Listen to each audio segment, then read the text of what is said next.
afternoon, everyone. My name is David Van Slyke, and I'm the Dean of the Maxwell School of Citizenship and Public Affairs. It is my great privilege and honor to welcome you to the 2016 Paul Volcker Lecture at Syracuse University. This is a great occasion for us.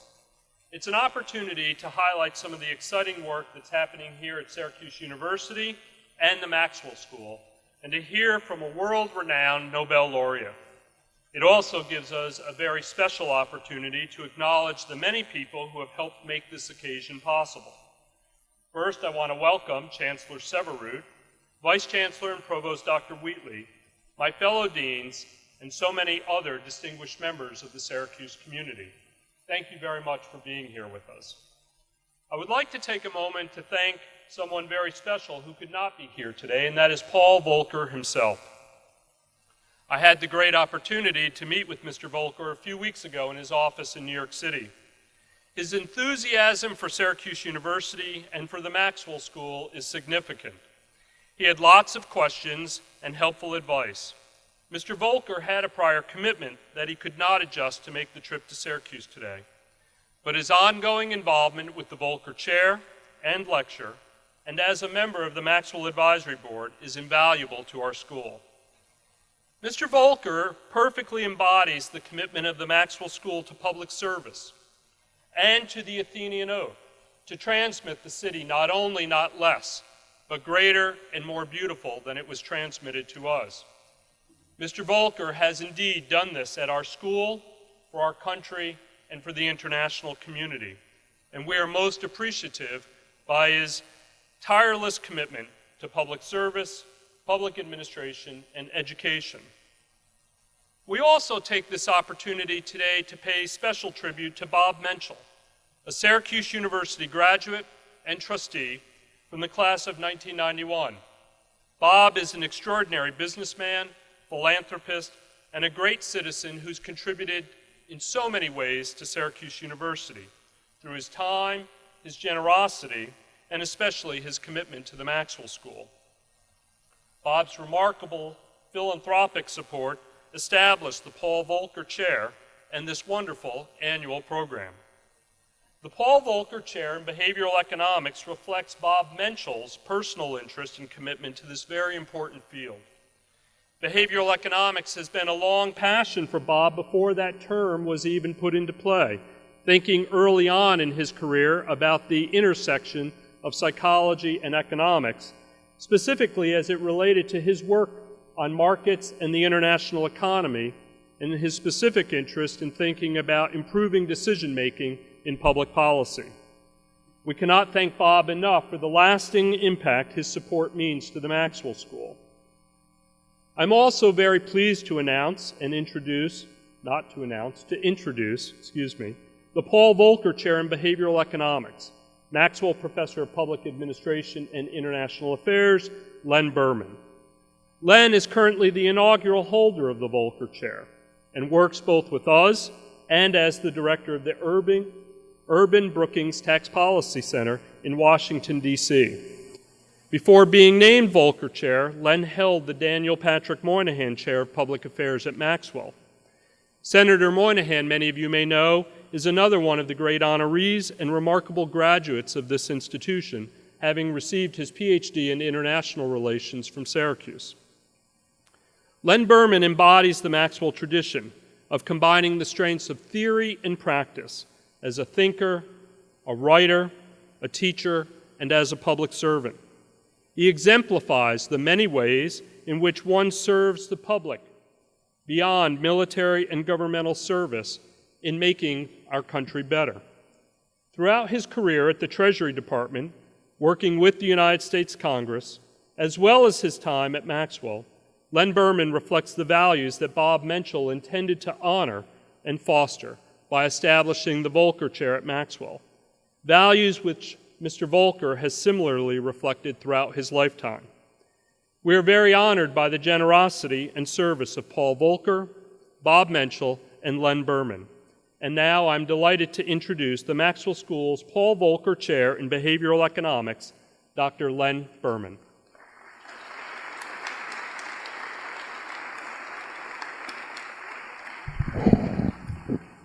Thank you, David, for that wonderful introduction. I was told I should remind people to silence their cell phones because otherwise it will surely go off at the point at which the great insight comes.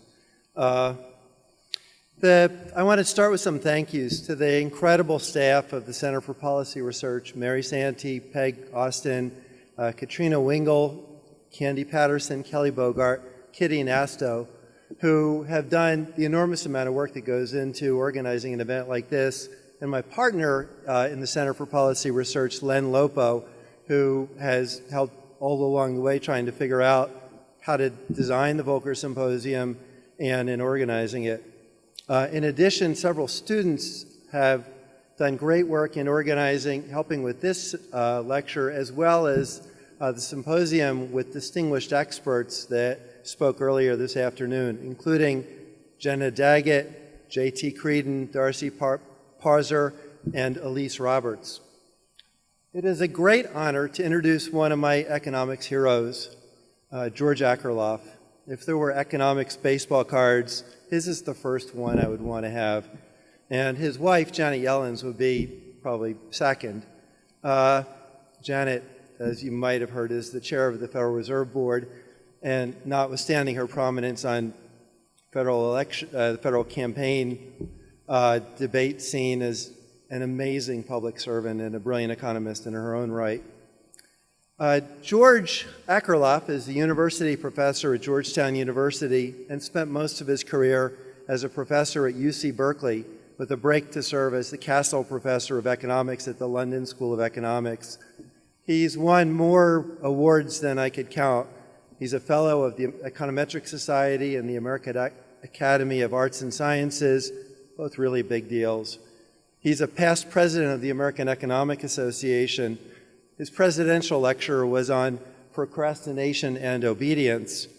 I'm like really strong on that first category, procrastination. Let me finish writing this. No, I'm only kidding. In 2001, George was awarded the Nobel Prize in Economic Sciences, along with Michael Spence and Joseph Stiglitz. The Nobel Committee cited Akerlof's 1970 paper called The Market for Lemons, which for the first time described how asymmetric information can cause markets to break down. What that means, and I'm going to describe this, and you'll say, well, everybody knows that, but nobody knew it when this paper was written, is this idea that if buyers and sellers don't possess the same information, so you've got a car and you know what's wrong with it, but it's not apparent to the person who's buying it, then it's hard for the buyer to evaluate it. And market prices are set, and you say, well, if you have a lemon, you can get a really good deal by selling your car, so it's especially attractive to do it. Buyers eventually figure out that used cars tend to be worse than average, so the price goes down, and that makes the good cars even less likely to appear on the market than they would have before. And this is a market failure, because if somehow the price could reflect the intrinsic value, a lot of people with pretty good used cars who just want to get something newer would sell them. But prices are driven down to the point where if somebody wants to sell you a used car, you have to expect that there's something wrong with it that you can't observe. That article transformed economics. It was written in a clear and accessible way, and George had a terrible time getting it published. I think I recall reading somewhere that one referee said that the clear, simple language he used made it unscientific. I've read many appropriately scientific, i.e. mind-numbing, treatises on economics, and I have special appreciation for George's ability to make complex and revolutionary ideas into gripping stories. You read it and you say, wow, you want to turn the page as opposed to go to sleep.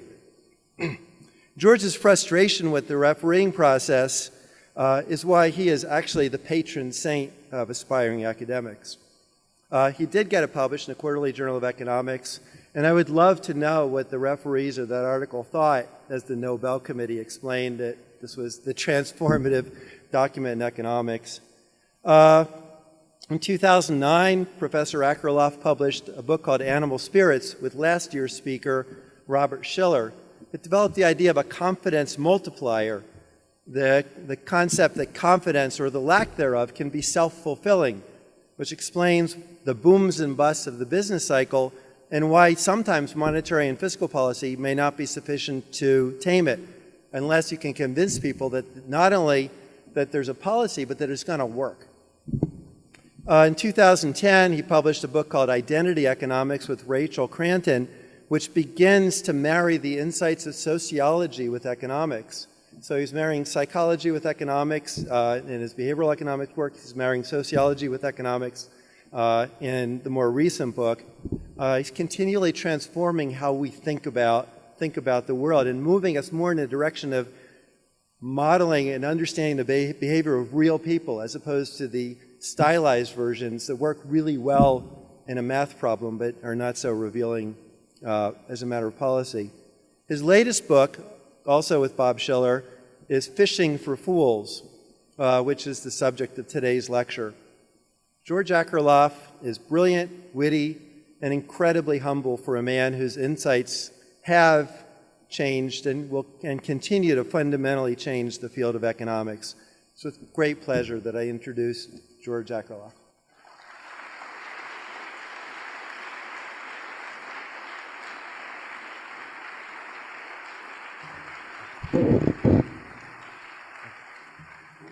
So, thank you, Len and Dave. It's a great pleasure to be here. I'm currently teaching at the McCourt School of Public Policy at Georgetown. And I'm especially honored to be here at the Maxwell School because whenever we have a decision to make, we ask, what would they do at the Maxwell School? That's where they do everything right. So it's a great pleasure to be here. And thank you very much for having me. Okay, so also, thank you everybody in the audience for coming here. Let's see what's going to happen next. So that's the title of my talk. So Bob Shiller and I have written a book. It's entitled Phishing for Phools. And there it is. And here's a real copy of the thing. Now, the most fundamental notion of this book is to challenge the view of the public and of economists that whatever markets do is right. The further problem is that such belief that whatever markets do is right transposes itself into our moral system. So it's enshrined morality that greed is healthy, to use the words of Ivan Boesky at a famous commencement ceremony. Now, of course, all of us economists would take into account income distribution and such things as pollution. But that does not exhaust the reasons why competitive markets yield bad outcomes. The role of our book is therefore to undermine the fundamental basis of free-to-choose thinking by showing that there is not only a good side to free markets, but there's also a very serious downside. So the book explores the notion that markets are the playing field. They are the playing field for deception and manipulation. Why? Because they spawn what we call phishing for fools. Now, all economists know this, but that leads to the second very general motivation. The rule of what can and cannot be published in economics, as Len just alluded to, leaves holes.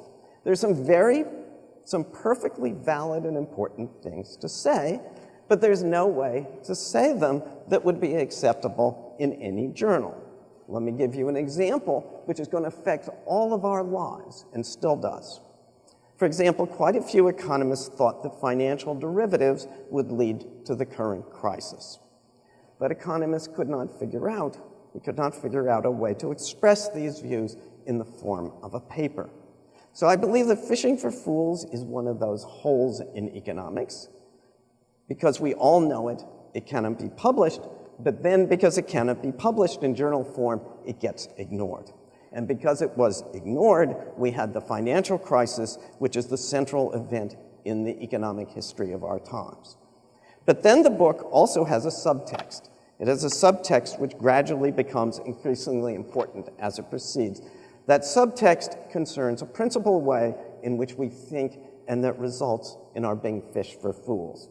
So I'm only going to come to that at the very end of our talk, but I hope I'm going to be able to say more of that, about that in the question and answer period, because I think it's an important part of what the message that I have today. I think it's very important. Okay, so with these prefatory notes, let me begin with the theory. Okay, so the book is based on conversations with the psychologist Danny Kahneman some 25 years ago. So in a conversation then, Danny told me that the basis for psychology was that humans are machines. We humans, all of us, are machines that are prone to error. The job of the psychologist, he said, is to ferret out that error. In contrast, he said, the basic fundamental notion of economics is equilibrium. That equilibrium means that if there's a profit left on the table, someone will take up that opportunity for profit. Now, you see that every time you go to the supermarket, which tells you just how powerful this is. So at the supermarket, people sequentially choose what they think is the shortest line, and in equilibrium, the lines are almost the same length. So actually, I probably shouldn't confess this, but it took until I had written this book that I understood why, when you go to the supermarket, you always have to think twice about which line you're going to take. That's because in equilibrium, they are all the same length, or almost the same length. So you have to choose between the line where the person has this huge amount of stuff already on the thing, or whether there's the woman with the baby that she's trying to maintain while she's checking out. So, okay. So, takes this to a proposition. So how to put together Danny's insight into economics? Danny's insight says that free markets will not just provide what we really want. That is only the case if we human machines are making the right choices. But free markets will also provide us with the wrong choices. And when will they do so? They will do so as long as there's a profit to be made. So let me re-say. The principle means that if we have some weakness or other, in the equilibrium, that weakness will be taken up if there's a profit to be made. So, that means the following. Among business persons looking around and deciding where to spend their investment dollars, some will look to see if there are unusual profits from our weaknesses.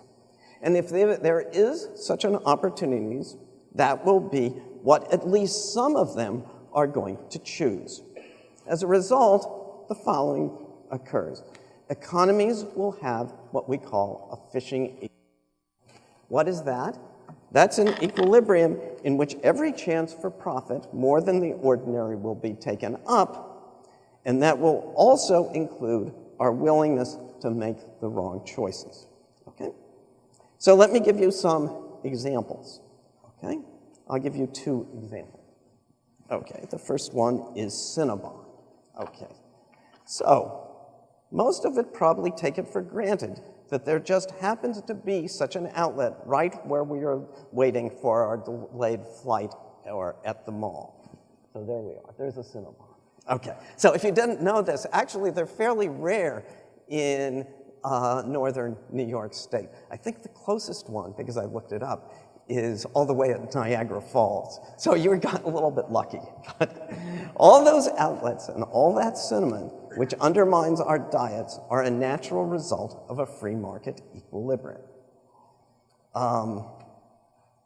So the second example, which is example 2, comes from a metaphor. It comes from a metaphor invented by Bob. So Bob is a genius, and only he could have possibly thought of this. And so I'm going to give that to you, and I'm going to give it to you, hopefully in Bob's spirit. So 3 psychologists, Keith Chen, Venkat Lakshminarayanan, and Laurie Santos, taught capuchin monkeys how to use money to trade. Now, the monkeys developed an appreciation of price, and they saved, and they did other transactions. But let's go beyond those experiments, and let's do a thought experiment. This is Bob's thought experiment. Suppose we open the monkeys up to trading with humans quite generally. We would give a large population of capuchins substantial incomes and let them be customers of for-profit businesses run by humans without regulatory safeguard? Well, you can easily imagine that the free market system, with its taste for profits, would supply whatever the monkeys choose to buy. So we would expect an economic equilibrium with concoctions appealing to strange capuchin taste. But amid this monkey cornucopia, their choices would be very different from what makes them happy. So we know. How do we know? We know from Chen, Lakshmi Narayanan, and Santos that they love sweet fruit roll-up tacos with marshmallow fluff. So capuchins have limited ability to resist temptations.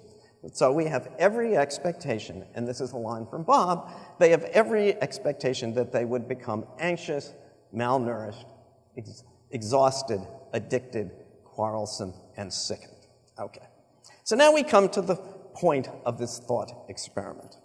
We shall see what it has to say about humans.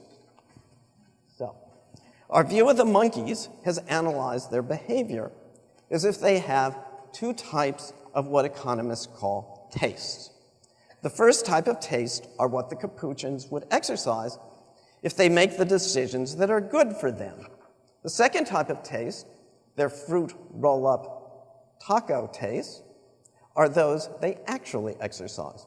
Well, we humans are no doubt smarter than monkeys, but we can view our behavior in the same terms.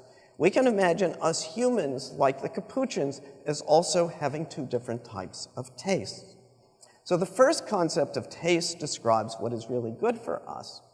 But as in the case of the capuchins, that's not always the basis of our decisions. The second type of taste is the taste that determine how we really make our choices, and those choices may not, in fact, be good for us. So the distinction between the two types of taste in the example of the capuchins give us an image. We can think about our economy as if we all have monkeys on our shoulders when we go shopping or when we make economic decisions. Those monkeys on our shoulders are in the form of the weaknesses that have been exploited by marketers for ages. Because of those weaknesses, many of our choices differ from what we really want, or alternatively stated, they differ from what's good for us. We're not generally aware of that monkey on our shoulder, so in the absence of some curbs on markets, we need an economic equilibrium where the monkeys on our shoulders are substantially calling the shot. Okay, so this takes us to a further proposition, and this proposition goes back to the very, very heart of economics. So it goes back to Adam Smith, and which is the founding of modern economics. The modern rendition of Adam Smith's invisible hand statement is that a competitive free market equilibrium is Pareto optimal. You may remember that from your economics textbooks. That means that once such an economy is in equilibrium, it is impossible to improve the economic welfare of everyone. For example, a change that would cause Len's welfare to go up would cause my welfare or someone else's, maybe one of yours, to go down. Any interference will make someone worse off. Now, the theory, of course, as it's taught, and this is what every graduate student in economics believes, recognizes that there's some factors that might blemish such an equilibrium of competitive free markets, such as problems of pollution and bad distributions of income. But with those qualifications, the result is believed by economists to be true. But then, with complete free markets, there's not only freedom to choose, there's also freedom to fish. Okay. So it will still be true that the equilibrium will be Pareto optimal, but it will be an equilibrium that is optimal not in terms of what we really want. It will be an equilibrium that's optimal instead in terms of our monkey on the shoulder taste. And that for the monkeys, as for ourselves, will lead to manifold problems. Now, standard economics has ignored this obvious difference. It's ignored this difference because most economists have thought that for the most part, people do know what they want. That means that there's nothing much to be gained from examining the difference between what we really want and what those monkeys on the shoulders are instead telling us. But that ignores the whole field of psychology, which is, for the most part, about the effects of those monkeys. It also ignores the fact that the competitive equilibrium will also involve people generating information that will lead us astray insofar as it's legal and insofar as there's a profit to be made by it. It ignores, in other words, that markets enable phishing for fools. Well, I can imagine that you're thinking about that and that you have some doubt. I myself would have had some doubt about this until I began investigating this about 5 years ago. So the onus is on us. The onus on Bob and myself in the book is then to indicate that in real life, this equilibrium does affect our lives.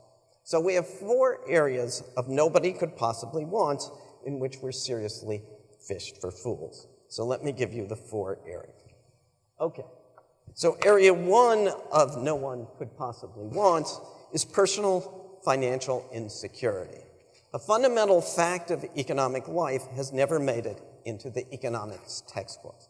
Most adults, even in rich countries like the United States, go to bed at night worried about how to pay the bills. Economists think that it's easy for people to spend according to a budget. So we shall later see that it just isn't. So no one wants to go to bed at night worried about the bills, and yet most people do. Okay. Area 2 of nobody could possibly want is financial and macroeconomic instability. So phishing for fools in financial markets is the leading cause of the financial crises that lead to the deepest recessions. Every time it is different. The stories are different. Entrepreneurs are different, their offerings are different. But also, every time it is the same. There are the fishermen and there are the fools. And then when the built-up stock of undiscovered fishes, which was named the bezel by John Kenneth Galbraith, gets discovered, then what happens is asset prices crash. So in the last crisis, the investment managers who had purchased the overrated securities could not have possibly wanted them. Okay, so area 3 of nobody could possibly want is ill health. Oh, that you're supposed to, no, you're not supposed to get that yet. Okay, so here we discuss how the pharmaceuticals do their phishing and how the food industry, spelt with a PH, fills us with sugar, salt, and fat. In his 5-year career, Vioxx, produced by Merck, is estimated to have caused 26,000 to 56,000 cardiovascular deaths in the United States. That's a lot. So no one wants bad medicine. About 69% of American adults are overweight, and more than half of those, which is 35% of all American adults, are furthermore obese. Yet nobody wants to be obese. And then there is tobacco. So now we go to area 4. Bad government. Just as free markets work at least tolerably well under ideal conditions, so does democracy. And politics is vulnerable to the simplest fish. So here's the simplest fish.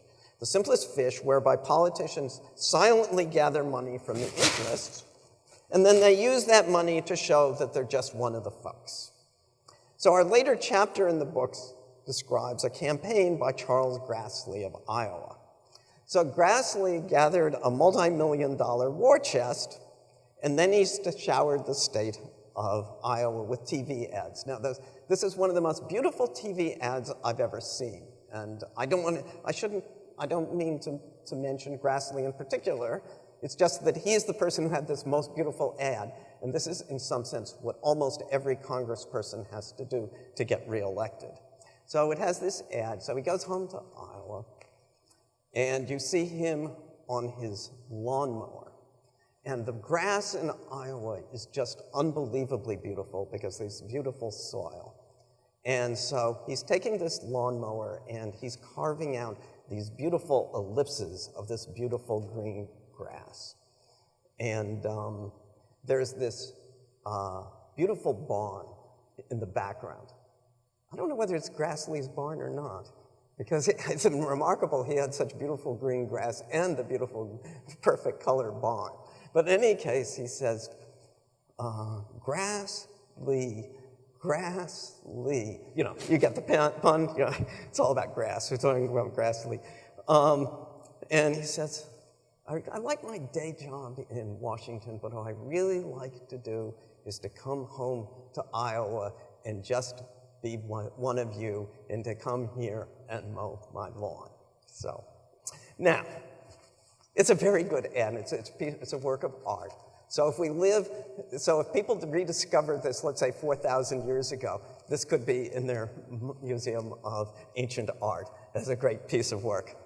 But at the same time, almost no one, perhaps including Grassley, wants a democracy where elections are bought in this way. Okay? Okay. So these are the 4 areas where, in fact, these things do make a difference to your life. This isn't zero. This is something significant. Okay, so now we get to the picture that you have to see. So I have only time left to give you the taste of something like 2 chapters. So probably most of you know Suze Orman, who's a popular US TV figure. So Suze gives very loud and shrill advice, but her audience seems to adore her and lap up her every word. So when I asked an IMF economist friend of mine about her, Gil had the predictable reaction. He said he had watched her for only 10 seconds, and he said he could not stand her mommy knows best voice, and furthermore, he found her investment advice simplistic. Okay. But that does not explain a puzzle. That does not explain why Orman's audiences are lapping her up. Her most popular book is The 9 Steps to Financial Freedom, Practical and Spiritual Steps So You Can Stop Worrying. Okay. So let's contrast what she tells us there with the portrait given of consumer spending in the economics textbook. So you may remember that from your first economics course. So this is about how to derive demand for anything, for apples and oranges. So according to economics textbooks, we decide on our demand for the proverbial apples and oranges by having a budget for our spending, and then we choose the combination of apples and oranges that we can buy that will maximize our happiness. Okay. But does that happen? So Suze Orman's financial advice book tells us that consumers do not follow such a textbook protocol that is described when they make their purchases. So I'm an economist. This is how I imagine people behave. But could consumers do anything other than what the textbook described? So Orman tells us that people have emotional hang-ups. They have emotional hang-ups with regard to money and with regard to spending it. And furthermore, they're not honest with themselves. And as a consequence, they do not engage in rational budgeting. Well, how could she know? Well, she's a financial advisor, and she has a test. She asked her advisees to add up their expenditures, and those expenditures then all but invariably fall short of what a documented accounting from the records later turns up. So what's that like? So figuratively, relative to the proverbial trip to the supermarket to buy apples and oranges, it's as if her advisees spend too much in the fruit section, and by the time they reach dairy products, there's nothing left over for eggs and milk. So in real life, such budgetary failure translates into having nothing left over for savings. So this failure to deal cognitively and emotionally with money, says Orman, leads to those unpaid bills. So it's her mission. It's her mission to keep those bills down so that her readers and her clients will no longer worry at night. So that's the role of mommy, and why those audiences are excusing that mommy knows best voice. So I think it's worth noting, and this is more than parenthetical, that worries, as noted in Orman's title, are central concerns of the financial advice books, but you do not find them in books of economics. Okay, so I've just done a lot of talking. You can give a statistical portrait which shows that this is a serious concern. Okay? Okay, so this poses a problem. This Suze Orman view of the world suggests that people are spending too much, and they are worried as a result. So that leads to the question, why? So there's another perspective. So what's the reason for it? In the United States, the goal of almost every business person is to get you to spend your money. So life in a capitalist economy is a continual temptation. So just think about it. Walk down a city street. Just walk down a city street. They're the shop windows. And those shop windows are literally there to make you come in and buy. That's exactly, the people have designed them that way. So probably there's no one in the audience who's old enough to remember this. But in the old days, in suburban neighborhoods, there were pet stores, and the pet stores used to place puppies in the window. And so there was even a popular song about it. So Patti Page, the singer, is coming down the street, and she sees such a puppy, and she sings the following song. So I hope you won't mind if I sing. So, how much is that doggy in the window? The one with the waggly tail? How much is that doggy in the window? Arf, arf! I do hope that doggy's for sale. So that's the song. So maybe some of you know that. It's, all right. So a lot of people know that first verse. Almost nobody knows the second verse. Okay, so what's the second verse? The second verse says, I must take a trip to California and leave my poor sweetheart alone. If he has a dog, he won't be lonesome, and the doggy will have a good home. So, the interesting thing about it is that these two verses express everything in our book. So you don't have to go and read the book. You can just think about this song. So, because it perfectly captures the basic theme of Phishing for Fools. The first theme is that there's this wonderful cornucopia that's produced by this free market system. And it gives us almost everything we would want, subject, of course, to some problems. So, on the one hand, in that vein, this young woman may be getting the perfect gift for her boyfriend. And that captures the capitalist cornucopia. Every time, then, that the doggy wags its tail, it will remind the boyfriend that they've had this wonderful relationship, and she had to go off to California, and it reminds her of that. That's one version of the story. But there's another version of the story. There's the Phishing for Fools version of the story. On the other hand, this may be a scatterbrained young woman, and every time the dog needs to be walked, it may remind the poor boyfriend of their terrible relationship and why she had to go off to California. And so now not only did he have this terrible relationship, but every time the doggy wags its tail, he needs to take care of it, and he's now got the doggy. So that expresses the duality of what the capitalist system does. It gives us what we want, but it will also give us something that we really don't want if we can be tempted into it. So, in the shopping mall, one does not literally walk down the street looking in the windows, but temptation is there asking us to buy. In the supermarket, the temptation is there on either side of the aisle. And of course, as you all know, all of those products in the supermarket have been arranged there just so that you are most likely to buy. So if you're buying something on the bottom shelf, it's probably something that other people are not going to buy, unless it happens to be something very heavy.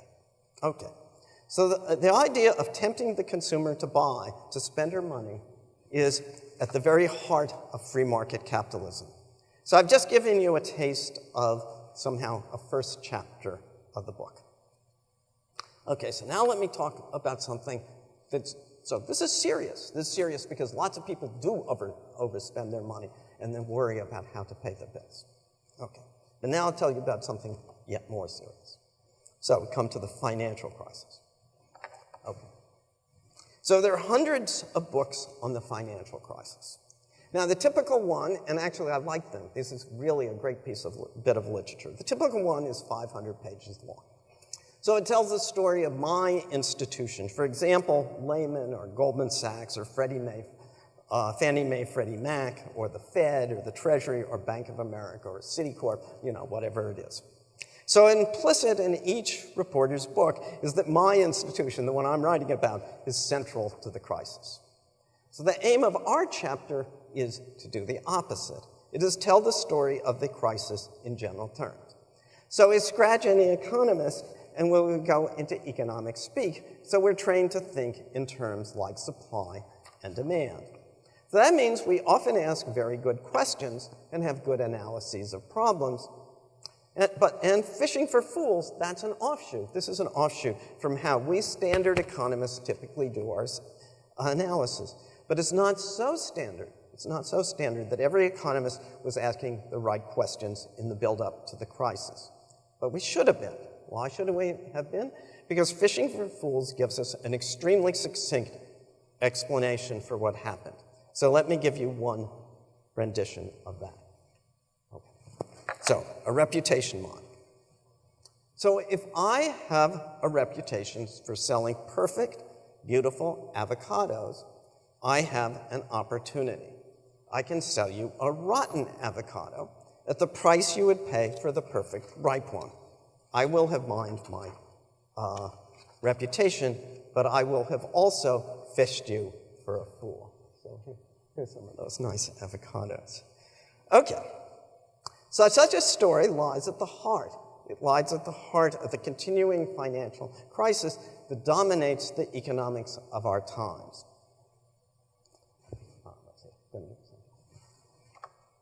The reputation mining in question involved the subversion of the system for rating fixed income securities. The reputations of the ratings agencies, for example, Moody's and Standard & Poor's, had been built up over the course of almost a century.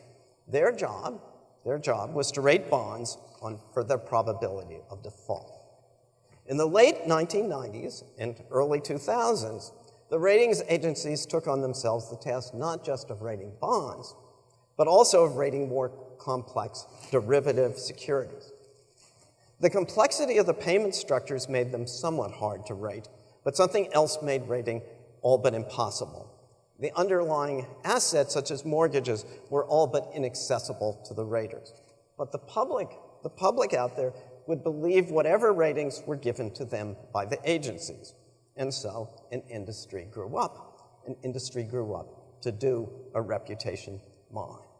So, by analogy, rotten avocados were being labeled perfect, and with that label, they commanded premium prices.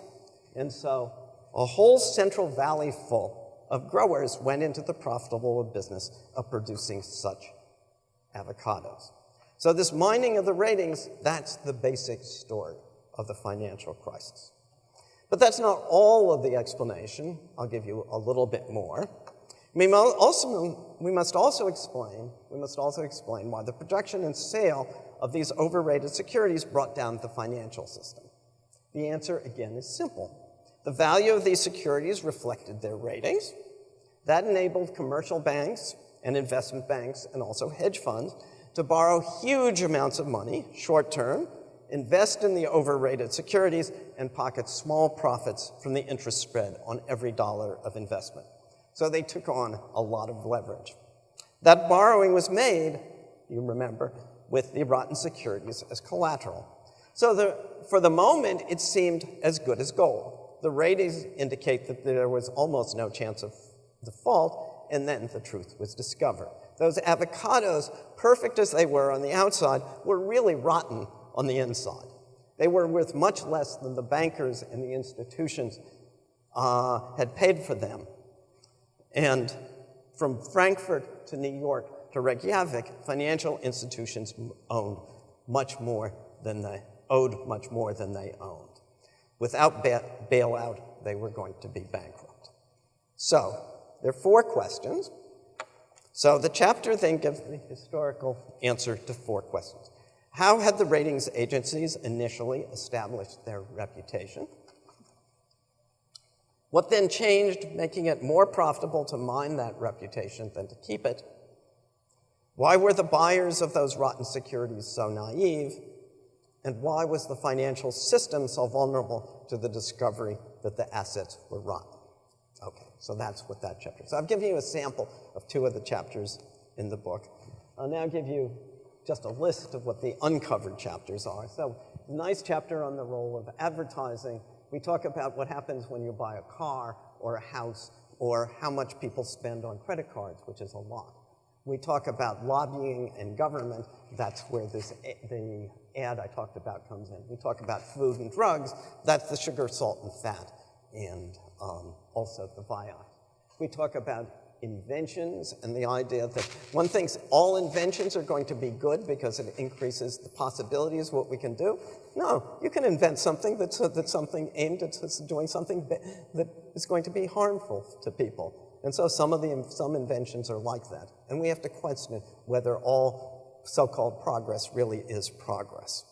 Tobacco and alcohol, it's really the amount of damage that's done by tobacco and also by alcoholism is really very large. And that's a very significant part of the problems that we have in a country that's as prosperous as, let's say, the United States.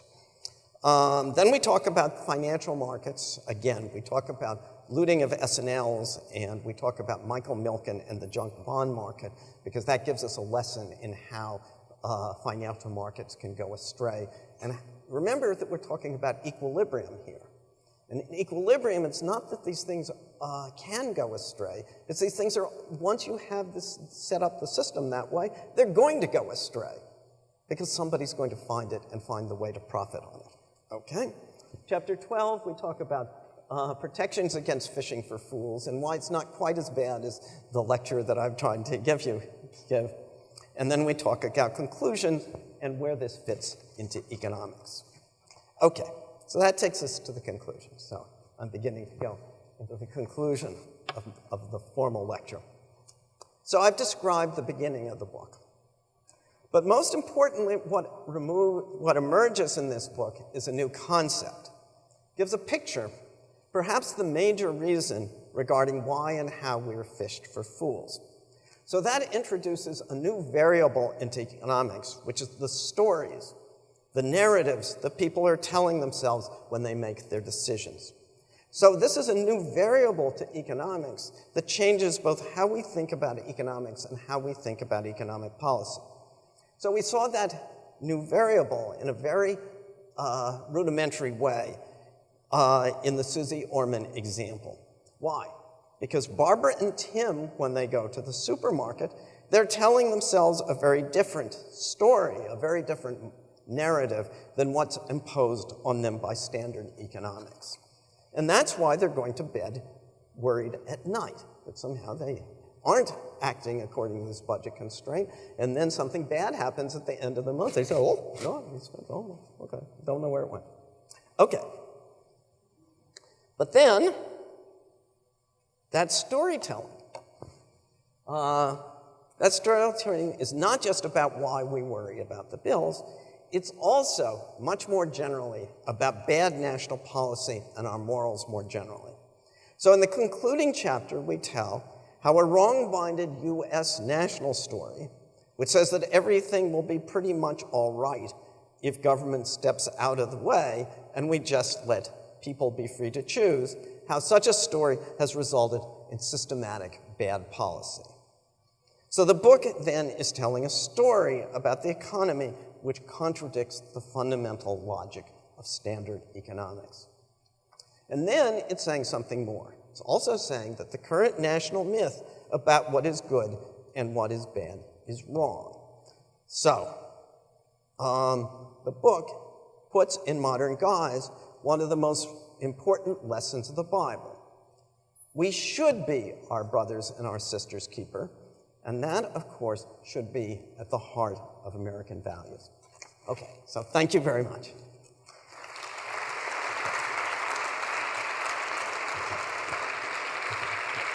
Just to give you a call. Okay. Okay. Okay, great. Okay. So, okay, before Len begins, I'd especially like people to ask these questions about this last part of the lecture, this thing about the stories and the narratives, because that's something that I left out, you know, and I feel that's particularly important for school public policy. Well, can I get you started by? Yeah. At the presidential debate, Donald Trump said that regulations were killing the economy and that he was going to get rid of a lot of them. And Hillary Clinton said, "Well, me too. I'm going to do it for small businesses." How do you reach the right balance? I mean, the critique is that you're talking about paternalism and there's cost of government intervention, and that regulators make mistakes too. There can be government failures as well as market failures. Okay, so let me answer that. I think I'll agree with that. That there are we can have very bad regulations. I can see why business people get very much fed up with the regulations. And, but at the same time, if we did away with all of our regulations, we wouldn't be living in a good world. So that's exactly like the message of our book. The message of our book is, yeah, this capitalist economy has given us a wonderful cornucopia. All kinds of things. I guess we may even get driverless cars within how many years? I mean, who can believe we're going to get driverless cars? So it gives us this wonderful cornucopia of things that we never believed we could possibly have. And yet, at the same time, some of those things that it's going to give you are not necessarily going to be good. So I'll give you one example. So this is an example that the book begins with. So one of the things that free markets have given us is that there's a lot of gambling. And there are a lot of addictive gamblers in the United States. If there weren't addictive gamblers, something like 1% of the population, or maybe even if you include their families, maybe 4% of the population would be very much better off. So in the old days, when I was younger, gambling was mainly in Nevada, and you had to go there. And then people got the idea that it should be opened up just because if people chose it, it would be better for them. And now we have an epidemic. So, and it's not that some people don't get pleasure of it. It's just like the woman who bought the doggy. Some people, it's really nice to go to Las Vegas and people like it. But for other people, it's an addictive thing that's ruining their lives. We have time for questions. I think we have microphones, right? Can I begin? Do we have a microphone? Right there? Yeah. Okay. Yeah. The question my name is Ian McInnes. I'm a faculty member in information studies. Many economists claim, based on experiments in part, that the best way of helping the poor is to give them money and have them make their own choices. And given that we have a monkey on our shoulders, as you said, do you disagree with this? And a related question that I asked Robert Shiller after last year's lecture, do you think it is a good idea, after a period of experimentation, to replace current anti-poverty programs with the universal basic income? And if not, what would be a better way? Okay, so I have a paper about this, which explains why, in fact, it's extremely difficult to do that with our tax system. So I'm going to dodge your question. The tax system, what you do if you give everybody a huge amount of income, the income that we think of somebody should have to meet minimum standards, then in fact you have to raise the rate at which you tax people so high that nobody is going to want that system. So that's my answer. For that reason, I haven't had to think about whether, in fact, the welfare system. I don't know the answer to your question. I think that anything that somebody says without thinking about it is automatically true is probably automatically wrong. So, you know, I can certainly imagine there are times when poor people are in need of services. And so my view is I feel that the way to study this, and that's actually what Phishing for Fools is all about, is that the way to study is this: you have to look at the situation in detail and describe exactly who's doing what and why, and then you have to think about whether you got the right solution. So my answer is I probably agree with you. That's probably the second part of my answer. Well, you had an implicit, I feel you had something implicit, which was maybe that's not exactly the best way to deal with things. And that's exactly what I agree with. I don't know whether that was your opinion, but I thought it was. Hi, so I guess this is how this works since there's a microphone here. Although I see there's a gentleman here, maybe I can bring the microphone to you after. So anyway, Dr. Akerlof, thank you so much for your talk. I'm interested in some of the solutions that you say are in one of the last chapters of the book, particularly when it comes to times that we're not even realizing that we're being phished. For example, my mother has a lot of issues with chemical sensitivity, and she's always harping on the fact that chemical companies put chemicals into all of our products. We become sick as a result. We're not even realizing that's why we're getting sick. And then they sell us prescriptions to help us. So what are some of the solutions when it comes to something like that, these sort of almost diabolical scenarios? Okay. Thank you. Okay, so I think that may be dealt with in the traditional economics. The traditional economics says that people are going to make the right decisions if they're given full information. So this may be there's probably a case where people are not given full information.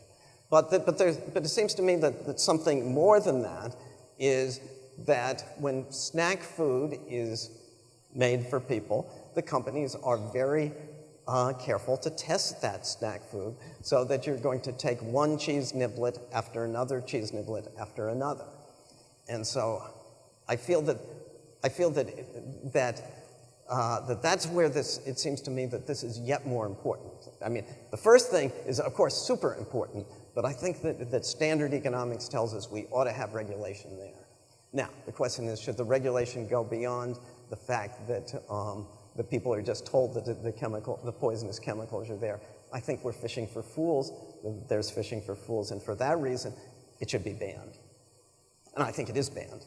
So it tends to be banned. Whether it's banned enough, that I don't know. Yeah. I could stand up. I'm a criminologist, and I've been watching the Trump election. Okay. And I originally thought of him as a psychopath because he has all the attributes. But your model is fascinating because I think he fits it. He stopped building buildings. He went through a number of bankruptcies, and then he decided to sell his reputation, fishing for fools quite successfully with many rotten apples. So I would like you to comment on that. Okay. Okay, so let me just not comment on that. For family reasons, I cannot comment on the election, okay? And I feel this is within the area of where one might be commenting on the election. So, thank you. I appreciate your comment. Yeah. Well, could you explain, you said in your book that you explain why it's profitable for companies like the avocado company or the rating agency to basically just consume their goodwill. And this is a valuable asset. So why, abstracting from any political implications, why and when is it profitable for to consume your reputation? Yes. Okay, so one of the interesting concepts, I think it's an interesting concept in the book, is that there's the concept of bankruptcy for profit. So you can have a company, you can even own this company, and what you can do is you can sell those avocados, and you can sell those rotten avocados at a good price, and what you lose when the company goes bankrupt is much less than what you make while you're selling those bad avocados at a good price. So that's it. You see, this is a major. So I want to say a little bit more about this because this is a major topic in the book. So I feel this is one of the great vulnerabilities financial markets. So one of the great vulnerabilities is that supposing you're a company and there's a problem with accounting. Which means that the accounting profits are larger than the economic profits. Well, what does it pay you to do? It pays you to take those accounting profits and pay them to yourself, and then when that's discovered, well, gazoop, that's the end of you. Now, that's a problem if we have regular businesses, regular sort of standard business companies. But if you have financial companies, this becomes much more, this becomes a potentially huge problem, because your financial company has borrowed huge amounts of money, and then when it goes bankrupt, then there's all the rest of us suckers who loaned it to them out there who are also may go bankrupt in turn. So this is a major thing in how the economy works and why financial crises are so deep and serious. Yeah. Hello, sir. My name is Francisco Santamarina, and I'm one of the MPA students here. Over here. I'm sorry. Yes. My apologies. Many people in my generation are no longer completing undergraduate studies. This is because, at least many of us see, that there's no longer correlation or indicator of causation between getting an undergraduate degree and having a higher quality of life as compared to going and working. And I think it's taken a lot of people in this country a long time to realize that that's now the status quo. How do we protect ourselves, not just from these biological aspects of the monkey on the shoulder, but also the cultural ones of anecdotal evidence, such as if you get a good degree, you'll have a good future? That might no longer be the case. Okay, so I don't know whether I'm answering this question, so let me try. Okay, so actually, I think I've been impressed in the opposite direction.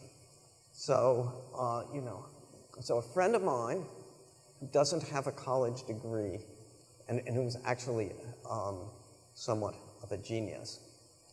So for arbitrary reasons, she was laid off for her job. But she doesn't have a US college credential. And despite the fact that she was a genius because she lacked this credential, something that said she would know what she could do, in fact, I think there was no chance that she was going to find a job that she was deserving of. And so I feel that actually things are over-credentialed, and that when you get a degree, a college degree, that actually helps a lot for people to get jobs. And the people without these degrees, I feel that their talents, that people are no longer evaluating them fairly, and that they aren't looked at as individuals. And so, so I think my view is that the college degree, whether it's a good college degree or a bad college degree, it seems to pay off. And I think we actually know that from the statistics. The statistics are that the rate of return for getting a college degree are, I think, quite high. So that's my view. Do people get as good a degree? Do they work as hard as they should?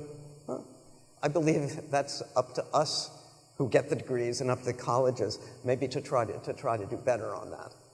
But okay. So anyway, did I answer your question? It was more about how to protect ourselves from being fished or from being fools, not just from the biological aspect of more salts and sweet foods in the marketplace, but also cultural evidence, like if your grandma tells you to take vitamin A, then you're not going to get as sick or something like that. Okay. Okay, so how do you protect yourself from being fished for fools? Okay, so I think just the idea that you may be fished for fools is a useful idea. So, you should think twice before you buy that vitamin A, for example. So actually, read the book might be helpful. But I can't guarantee that that's not a fish for fools either. So, yeah. So I think just having this idea around is very useful. Hi, My name is Chaudhry Azhar Iftikhar, and I'm an MBA student at Whitman here. Talk just a bit louder. Yeah, my question here is about the drive for profit that underlies all the capitalist activities. You mentioned that capitalism has given us such a cornucopia of things, but this drive that actually, or drive of sales, the pressure of sales that's there on the employees from the higher-ups is actually something that drove the financial market towards selling those bad CDOs at higher values, and the trade and collapsing the whole economy. And we just saw a recent example of this in Wells Fargo, where the sales pressures were so high that people had to put in bogus sales to actually meet their targets. So how do you think we can tackle this thing where, I think it's a matter of ethics to me, but what do you think should be done to actually take care of this aspect of this thing? Okay, so I'm not going to give you a very good answer to this, but I'll try to give you something. I think the current debate about a lot of economic policy just isn't taking the world as it is. So I think that somehow that if you're going to intervene in some market, you have to look at what the costs are versus the benefits. And I think that's what Phishing for Fools says. It says, look, there's this phishing for fools out there. And when it's very bad, then, in fact, we should probably have some kind of regulation and see what we can do about it. And so that's one. And then the second thing is, I think a second message is that somehow a little bit more awareness about phishing for fools is useful. So, yeah. So I think that in the examples you're talking about, that actually there has been some government intervention, which is actually being helpful both in curbing it and also making the public aware. And the public's actually pretty angry at the moment about this. Okay, so I'll just say one more word, and that is, after finishing this book, well, it was supposed to actually going to be the 11th chapter of the book, but wasn't.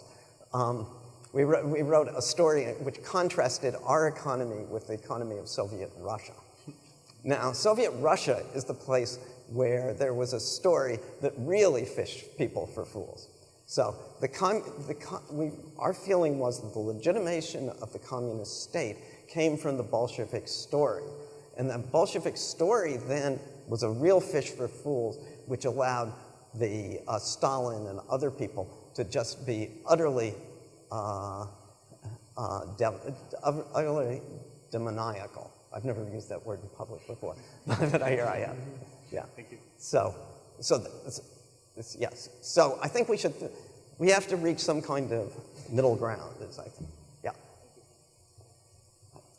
Hi, thank you for coming. Oh, thank you. So my question has to do with where you believe the right utility is, right? So you're measuring, there's this basic premise, I think, in economics that we all buy what will give us the maximum utility. And I think what your premise is that our actual maximum utility is somewhere else. Yeah. And I'm wondering how you measure that. Is it more of a utilitarian framework you're using, or how do you reconcile? Okay, so I think I've got an answer to that, which I hadn't realized until this second, so maybe it's wrong. Okay, so it seemed to me that when we go up until 1980, there was a method in the United States, so going back in United States history, for how to deal with this problem. And that was that when there was such a problem, Social Security would be one example, then people would make proposals, and there would be great resistance, in fact, to putting those proposals into effect. But then, after considerable time in which there was considerable public debate about this, maybe some such system would be tried out. And if it was tried out and it tended to work, then in fact, more of it would be tried and it would get better. So that was it's a pragmatic view. I don't believe that there's an abstract answer to this question, when you should or when you shouldn't. It seems to me that what you ought to do, you ought to be you ought to be quite conservative in bringing new programs and new expenditures into consideration, simply because people have got to pay for it, and it may not be worth it. But then you shouldn't have the other point of view, which is no, we should never bring anything in. On the contrary, you should be open to that. And if in fact the problem seems sufficient relative to the cost of the regulation, as you mentioned, or the budgetary cost, then let's try it out, see if it works, and then expand it. So it seems to me that you're not going to give an answer is not going to come from an economics textbook. It's got to come from something that is much more an historical trial and error. Now, I don't see the current ethic in the United States saying you should do that. I see instead there's one side which says anything the government does is bad, and on the other side you have people who say, well, pretty much what the government does is good. We have to have some kind of balance between that. And I think that up to 1980, I thought we had that the historical process gave us a pretty good balance. I had a question about your identification of what you think the problem is in the credit rating agencies market. Because to me, my understanding is it used to be the consumer pays, and now it's the issuer pays. So it used to be you go to the supermarket, buy a Standard & Poor's magazine, and there you'd have the ratings, and maybe ratings were better then. But now, you say that they were able to mine the reputation by rating derivatives, but my understanding is anyone who wants to issue debt now has to pay for the ratings, so they'll do ratings shopping and they'll find the best rating. Exactly. And the second problem being potentially that the government says that if you want to invest in something, it has to be rated by Moody's, S&P, or Fitch, and so there's no competition because it has to be one of those three.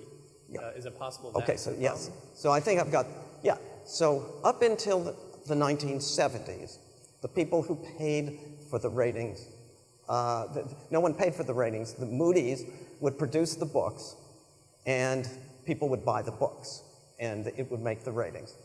After that, this very small change occurred where they said, okay, well, if you're issuing a security, then we'll do the ratings, but you have to pay us to do the ratings. And so this caused a competition amongst the ratings agencies basically to do what the people who were going to pay for the ratings, what they would want and what they wouldn't want. And so initially, the people who issued the securities, the investment houses, what they cared about was they cared about their reputations, because they were extremely vulnerable to something where, in fact, to being sued. They were privately owned or they were partnerships. So then all of that changed. And so this is a case where small changes in industrial relations made a huge difference to the economy. But then are ratings agencies an example of phishing for fools? Because it seems like Oh, yeah. they've always had this opportunity The answer was yes. to mine the reputation. Yeah, Why did it well, only no, happen initially they were selling the books to people who wanted to know what the ratings were. It was both in the interest of the investment houses who were issuing the securities and the ratings agencies to give the right ratings. And then that changed. So, and that changed with this competition. So you exactly got what the equilibrium is. Yeah. On the right. Hello. I'm wondering how big of a role debt plays in all of this, in phishing for fools. So I go to the grocery store. If there's no access to debt, it's a lot easier to stay away from the junk food and buy the milk. Gambling's another example, or drugs. So how much of a role are there more fools out there to fish for today because of the easy access to the debt? Okay. For companies and individuals. Okay, so I think this is the answer to your question. So my view is the market, just having the market there is a fish for fools.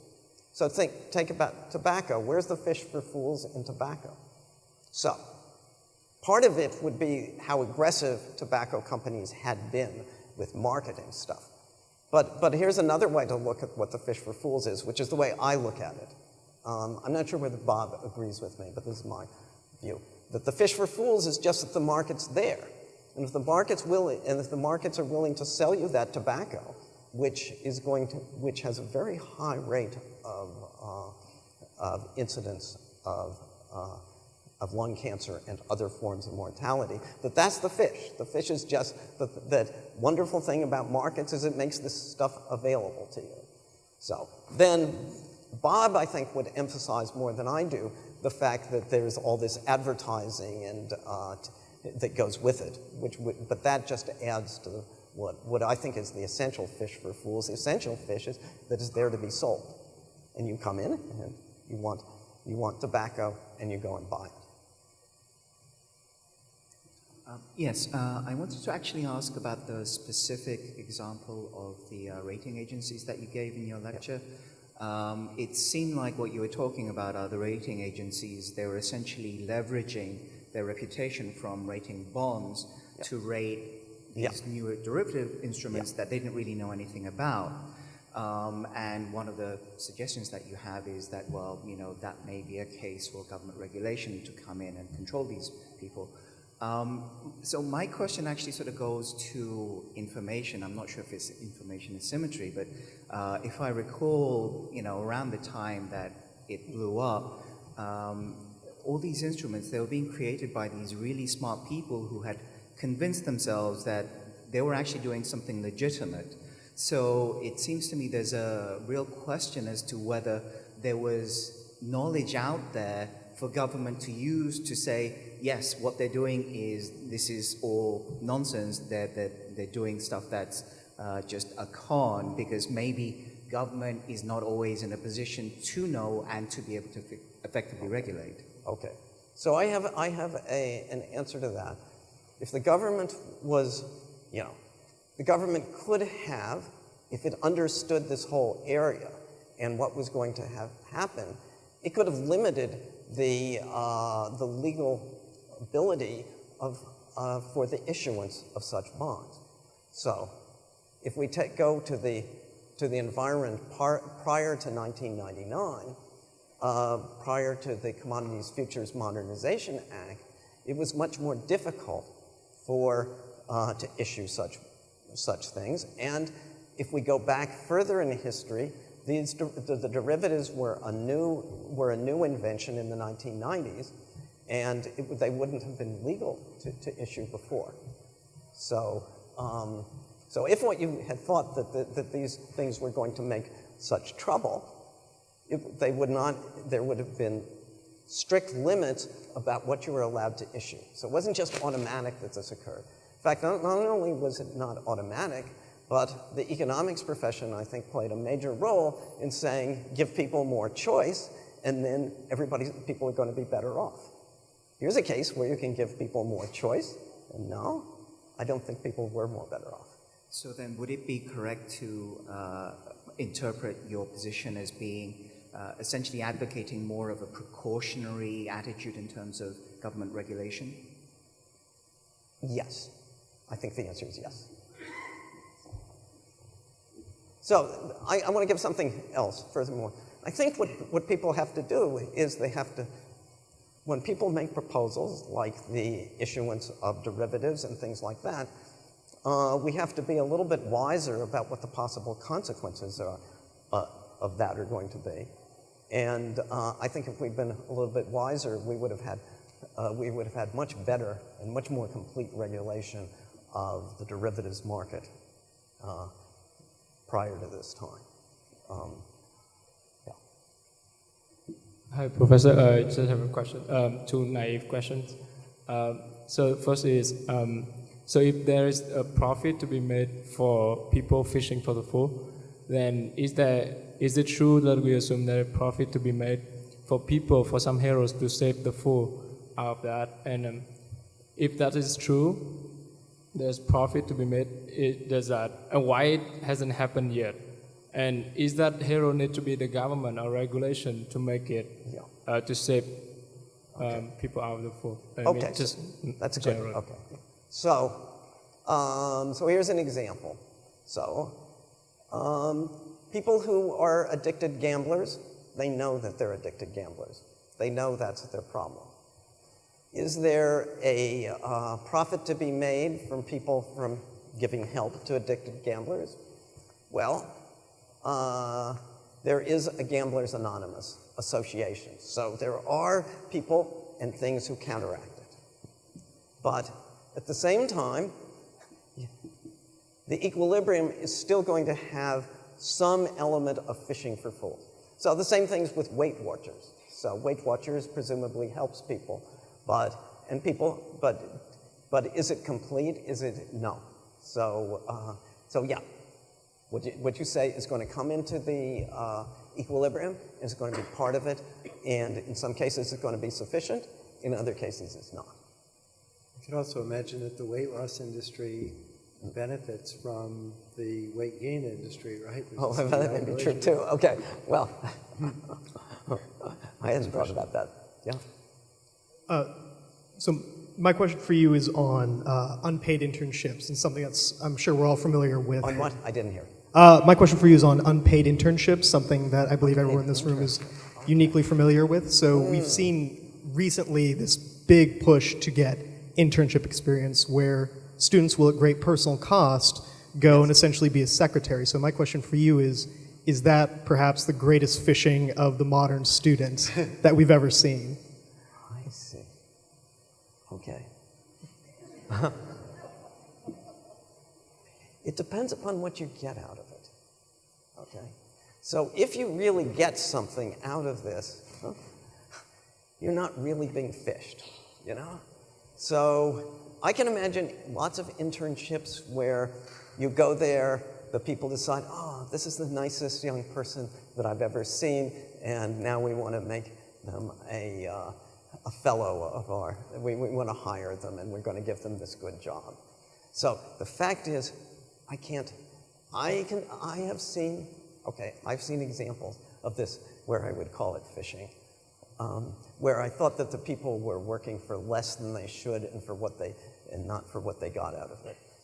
I can imagine other internships where, in fact, people are. So you brought up something that actually I had not thought about, and so the fact is, be careful when you take your internships. This is the last question? Yeah. Okay. No pressure. Yeah. My economics study ended 4 years when I took one class, so this might be naive, but a little bit louder. Oh, sorry. Yeah. But I was seeing the way you phrase phishing for fool is from violating the assumption that information is balanced between consumers and producers, and when there is something that the producers know that the consumers don't know, that allows for opportunity. But if we come back to the monkeys example, even if we tell them that this is bad, I don't see it they might still end up making the best decision, which is I have personally experienced smokers that are fully aware of all the risks, yeah, but they still decide to do it, and I don't know, I think it's ethical and perfectly good to regulate information disclosure, but I don't know, what do you think of when people still decide to make the bad decision, quote unquote bad decision, when they have full disclosure of information? Okay, good. Okay, so yeah, I should have been given this answer to some previous question. So I said at the end that what was extremely important are the stories that people tell themselves. Okay. So think about tobacco. So one of the greatest, one of the best public policy issues of all times, I think, maybe just in the United States, but one of the great, was the Surgeon General's report about tobacco and smoking. Now, what did that do? That was a wonderful thing that was given to the public by the government, and it's a 500-page document. It's probably almost nobody has ever read it. It's very well written, and it's very persuasive. And you read that, and the summary of this long government document is the following. The summary is in 3 words. Smoking is stupid. Okay? Now, the thing is, this made an official U.S. government document which said smoking is stupid. Now, from that document, it turns out that this was the pivotal point for a lot of the anti-tobacco movement. So the first thing that happened, major thing that happened with this, was that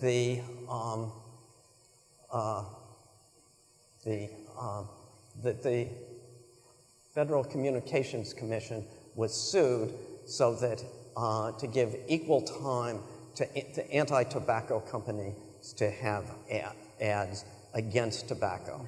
And they weren't given the full time, they were given 1/3 time. And so at that point, the tobacco companies, which had been advertising on radio and TV by a huge amount, they simply ducked for cover. They allowed the Congress to pass a bill which forbade cigarette advertising on TV. So that was one. But then, this is my favorite version of this. So my favorite version of this was, one thinks of Arizona as a state where there's not much regulation.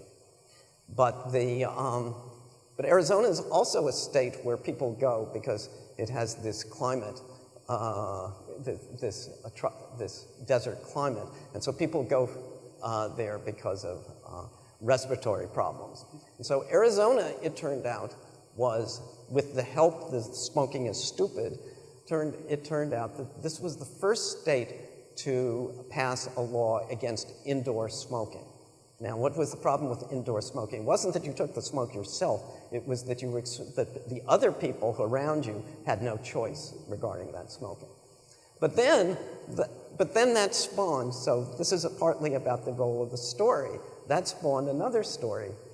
And my guess, I haven't been here that long, but my guess, you don't see this much on the Syracuse campus. But the people who are smokers, I assume you're not allowed to smoke indoors. Mm-hmm. Yeah. But then, if you're a smoker, then what you do is you have to go to some porch or other, the entrance to the building, and puff away.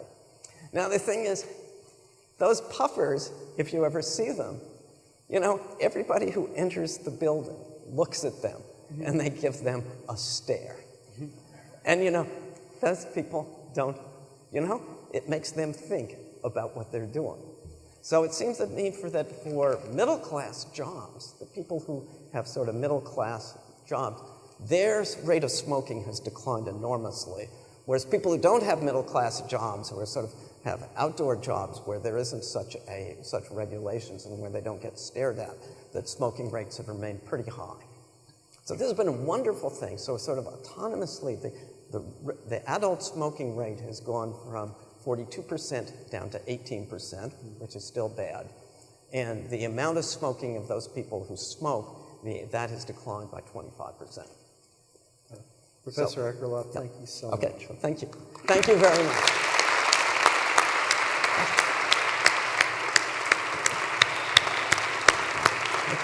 There is a reception at the back of the room.